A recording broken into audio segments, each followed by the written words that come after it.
Okay, so let's look at oil, right? Oil starts off as chemical potential energy, right? CPE, chemical potential energy. That turns into internal energy. This is just the energy of something that's hot, right? Not at absolute zero. So we burn it basically, right? And then this could be the internal energy of steam or something like that. Typically, we boil water, right? That turns into the kinetic energy of the piston or the turbine or something like that. And sometimes we generate electricity with this, right? Oftentimes with a car or something like that, we just stop here. We don't generate electricity. We just drive our car, right? Our car gets kinetic energy. So oil is easily transported. If you think about a gallon of gasoline, a gallon is not that much, and a gallon of gasoline makes my car go 40 miles. So that is extremely handy, right? So it's easily transported. It's easy to use. What are the downsides are? Of course, it's a fossil fuel, right? It's releasing carbon. Definitely not renewable. We're not going to ever have a carboniferous age again, you know. So that's sad, right? Okay.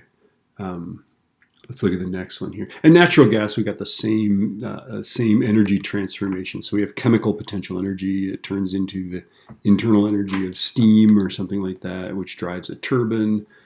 Which that could be it, right? The natural gas is the turbine is all we go, or maybe we generate electrical energy, right, with that. And this is a little harder to transport, right? It's a little harder to make a car that runs on natural gas. Pretty easy to use. It's clean burning as opposed to petroleum and coal and stuff. But it is a fossil fuel. It releases carbon. It's not renewable. Although, actually you could question this, right? Because we can generate natural gas from things like landfills and manure and stuff like that, right? So there's actually ways to generate this. So I'm gonna put that in parentheses, right? And then this is coal, of course, right? So again, the same exact chain of things, right? Back in the 1800s, we just stop here. The kinetic energy of the train. Mostly, though, we generate electricity with coal. Sometimes we just heat with coal, right? Houses. My elementary school was heated with coal, believe it or not. It's kind of funny, right? Coal is very abundant. We've got a lot of coal, baby, right? It is a fossil fuel. It releases carbon. It's definitely not renewable. But it also destroys the land. Okay, I mean basically, the coal occurs in these little seams, right? So here's limestone. It's a sedimentary rock, right? Here's a layer of coal right in there, right? So what they do in West Virginia is they just take off the top of the mountain. This is called mountaintop removal. They take this stuff, fill the valley in with it, get at this coal, right? They'll take off the top of this mountain. Yeah, it's not good stuff. And then this is a person, right? I don't know if you some people miss the fact that there's a person here, but there's definitely a toll on human life with coal. It's very hard to mine coal safely. And then hydroelectric, right? We're big on this in the Pacific Northwest, right? And let's just start with the water above the reservoir. Of course, what's happening is the sun is shining on the waters of the ocean, and the water in the ocean is evaporating, going up into the air. It goes into the clouds, right? So what is this? This is electromagnetic energy turns into the internal energy of the evaporated water, which turns into gravitational potential energy, right? And then this is where we catch it, right? The gravitational potential energy turns into the kinetic energy of the generator, which turns into electrical energy. Or evidently, as that first diagram showed, some people just stop right here. They grind up corn, or I don't know what they're using the spinning turbine for, but they're not generating electricity with it somehow. Okay. What are the obviously this is renewable, right? It doesn't release carbon. This is good, right? What are the downsides? Well, they kill fish, right?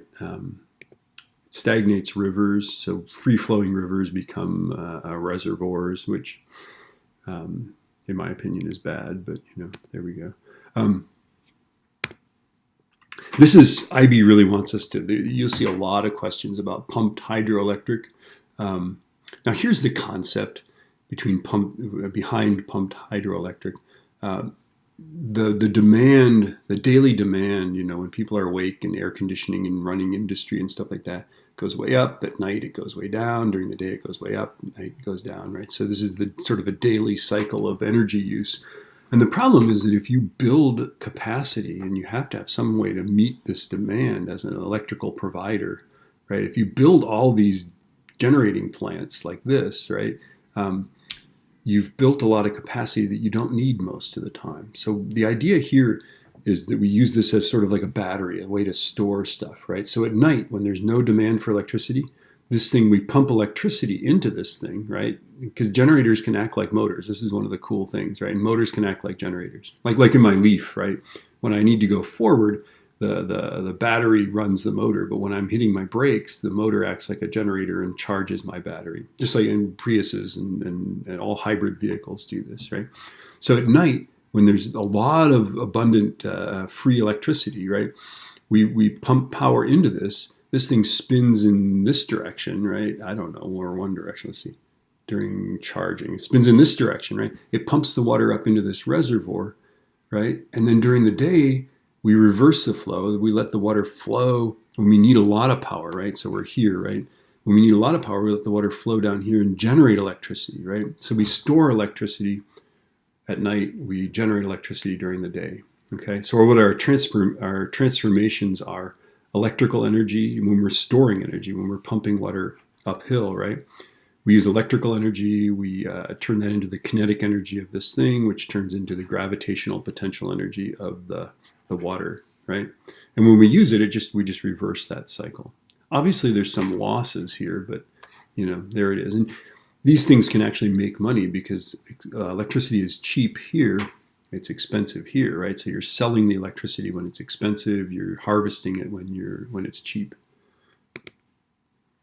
And then there's nuclear power. Now this is 1950s technology here. This is Fukushima. This is every power plant I think built in the United States. And you've got a nuclear core. You've got a closed loop of water that actually contacts that nuclear core, and that stuff's highly radioactive. That closed loop boils water and drives a turbine, and the water that goes through this turbine is less radioactive, right? Almost not radioactive at all. And the turbine, of course, a heat pump has to have a hot side. Here's our hot side. Here's our cold side. So our energy transformations, our nuclear potential energy turns into the internal energy of the steam, turns into the kinetic energy of the generator, turns into electrical energy, right? Nuclear power is a dense source of energy. Well, when we get to actually calculating these things, let's just say that it's a little bit more than coal or gas or any fossil fuel. Doesn't release carbon, not overtly, not directly, right? Obviously, if you're mining uranium using petroleum-powered dump trucks and stuff, obviously that will release carbon, but it's largely carbon neutral, right? And then, what are the downsides? Well, what do you do with the nuclear waste? It's going to be radioactive for 10,000 years. And by the way, there are answers to this. There's a great TED Talk from 2010 by Bill Gates where he's talking about, there are ways to deal with this. Safety, obviously safety is, an issue. Fukushima is basically a worst case scenario for that. And that wasn't nothing, And then the other downsides are that nuclear power plants, like in countries, can lead to nuclear proliferation. That is where they get nuclear weapons. Could be used in a terrorist act, right? If you thought flying airplanes into skyscrapers was a horrific terrorist act, try a plutonium bomb exploded in Manhattan on the 100th floor of some building, right? I mean, dear Lord. Sorry about that image, but that would be the end of Manhattan, right? This is a diagram of Chernobyl. In the 80s, they actually had a fire in this plant, a chemical fire, not a nuclear fire, and that spread radiation all. It was, by the way, the nuclear fuel lit this thing on fire, and basically there's a whole area that you just can't go into. And for hundreds of years, it will be radioactive. And you can look this up. It's interesting. Because, here you got this whole area that's closed off, and people go exploring in there. It's strangely interesting. Wind power. Now we're getting to renewable stuff, right? With wind power, the kinetic energy of the wind turns into the kinetic energy of the blade, which turns into electrical energy. There's a generator in that thing, right? Okay, what are the pros and cons? It doesn't release carbon, not overtly. You have to release carbon to build these things, right? It's essentially free or renewable, right? What are the downsides? It's ugly. I don't know if they're ugly. Have you ever been in Eastern Oregon? Or Washington and Sunrise? I don't know. They definitely kill birds. This is a bad thing, right? They can be noisy. They have sort of this subsonic thumping as the blades go into the wind shadow of this post here. There's a sort of subsonic noise that they make. Anyway, this is a picture of, let's put them out over the ocean, right? If you have a shallow place in the ocean, you can put these up. This is one that a helical one. So it doesn't need to, it's very simple, right? It harvests wind in any direction. Thought that was interesting, right? And then solar, there's really two types of solar. There's photovoltaics. Photovoltaic, where electromagnetic energy, this is, by the way, light, right, turns directly into electrical energy, okay? What are the pros and cons? Doesn't release carbon. Once you've built it, it's essentially free. The energy source is essentially free, right? But the panels themselves are very expensive. Not super efficient. I think really efficient panels are around 20%. They're getting more efficient. But harvesting 20% of the energy. But if it's free, right? Who cares? Okay. And then there's solar heating. We can just heat things directly. This is like you set something out in the sun. Like this is a solar shower for camping. It's just a black bag. You stick that out in the sun, and the sun shines on it. It's extremely simple. In an hour, it's warm enough that you can take a shower, and it's not freezing. So this is a very simple concept. A friend of mine has on his roof a PVC pipe, a black PVC pipe. He's tilted it. Let's see if I can draw this, right? And then he's just got a little valve and a shower, okay? And he just stands under there after the end of a day. This water is sometimes too hot to even sit under. He just sits on his roof. Very simple. Fills it with water in the morning. After he goes bike riding, he just lets the water run out and showers on his deck. This is a fancy one here, right? Notice that these things are tracking the sun. They're parabolic reflectors. They're just harvesting heat. Check this out, baby. This is the Four Solaire in France in the Pyrenees. And if you look down here, these red things with a red back down here, these are what are they called? Heliostats. Okay, they basically track the sun and reflect the light into this parabolic. That's a giant parabolic reflector in each of these little mirrors. And you can see there's thousands of those, right? I think there's 1,000. I don't even know, right? Each of those is huge. They're like, I don't know, like 6 feet across or something like that, right? Maybe even bigger, right? So this is huge. This thing is a very tall tower here. It's 1, 2, 3, 4, 5, 6, 7, 8 stories tall, right? Okay. And this basically concentrates the sun on a little spot in here, and they use this for high temperature research. My sister actually was here in France for years using this facility here. And on the backside, there are smaller heliostats and smaller parabolic reflectors for research. Anyway, I thought that I'd show you a picture of that. That's kind of cool. Then there's geothermal.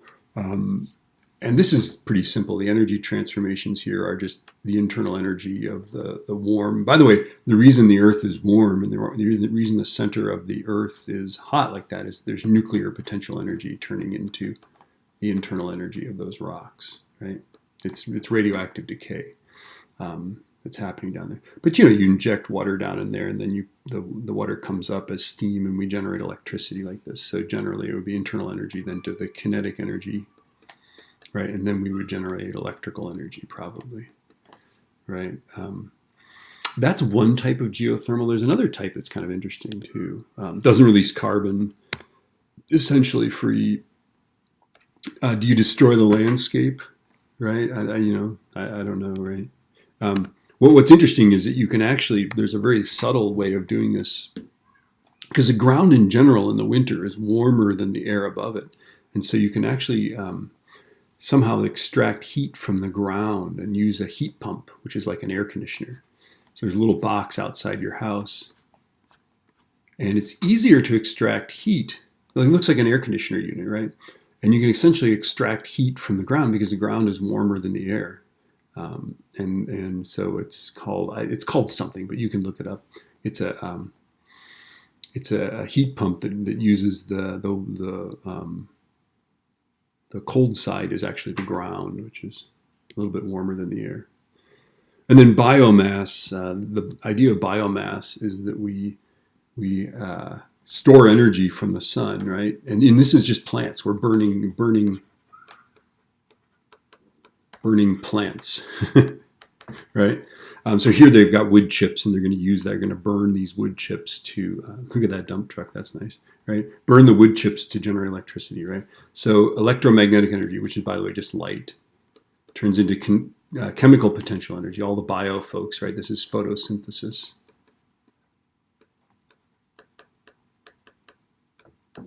Right? And then sometimes we'll take these plants and turn them into, like, instead of just being wood chips, right? We'll make these rot and generate ethanol, which we can burn in cars, right? And then when we use it, we just have the chemical potential energy turns into the internal energy, right? Which in the case of an internal combustion energy, it's just the combustion products themselves are hot, right? The exhaust is hot. And that drives our car, gives our car kinetic energy, or we can generate electricity with this, right? So the thing you got to understand is that although this releases carbon, when you burn anything, it releases carbon, right? The carbon it released came from the atmosphere 10 years ago, right? So it's basically carbon neutral, right? It's renewable. We can grow more plants, right? So you can burn wood. People burn wood for their house. That's biomass, right? You can burn rubbish. I love the word rubbish. Sorry, it just makes me laugh, right? Alcohol fuels, right? And the beautiful thing about this is we can use that in an internal combustion engine, right? Okay. Ooh. All right. Methane gas, right? You can generate methane with that. You can do biodiesel. These are all biomass things, right? Brazil, actually, there's something their cars burn ethanol, right?